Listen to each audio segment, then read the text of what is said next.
I came to the conclusion in my last video that we must not care about our health. But is that really true? Do all of us really not care about our health? Not even a little bit? Not at all? Do we all think about healthcare the same way? And what do you want to get out of healthcare?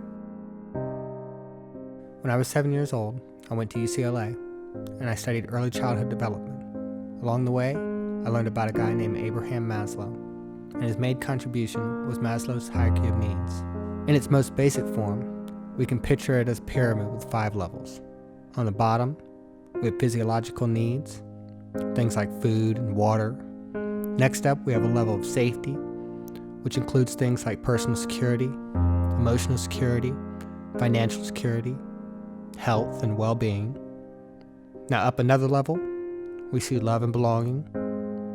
Higher level still, we see self-esteem. And finally at the top, we see self-actualization. Now at that top level, it's where we realize our full potential.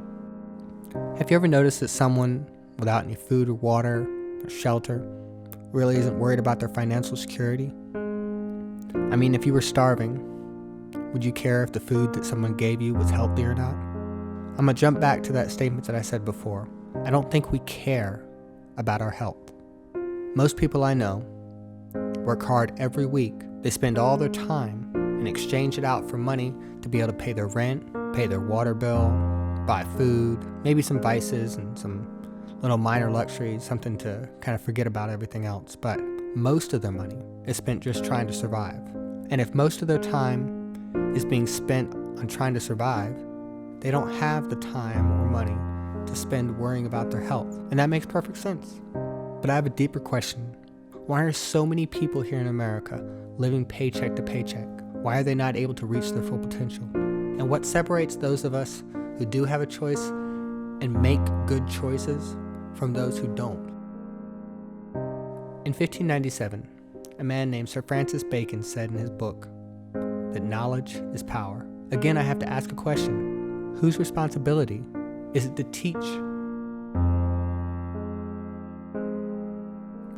Albert Einstein is widely regarded as one of the most intelligent people to walk the earth.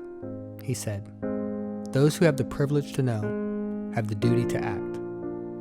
I wonder, did he mean that those who do know something have a responsibility to teach those who don't?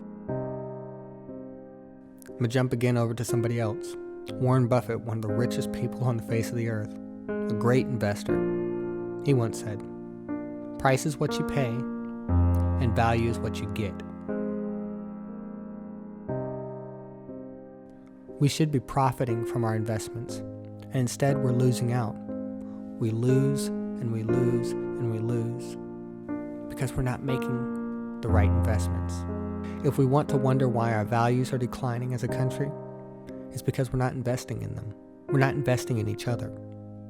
You see, if we're poor financially, it's because we're not investing our time and money well. For those of us that are moving up, we're making good investments. Of course, we might be getting lucky too. I want to point out that there's people that are investing in us being sick as well, just so they can profit off of us trying to buy a little snippet of our health back. But that's for another video. For those of us who want to see us making a better investment as a country, for those of us who want to see us profiting, for those of us who don't want to be living paycheck to paycheck, for those of us who don't want to see poverty on the rise, I'm going to leave you with 2 more quotes. One is that cash rules everything around me. And that doesn't mean that it rules everything, but it does sure rule a lot. And I'm going to talk about that more later on. I've seen this work in the poorest of communities and the richest of my friend circles. But Tupac also told me something else. He said that the power is in the people and the politics we address. My name is Richard Cooper, and I'm running for president in 2020.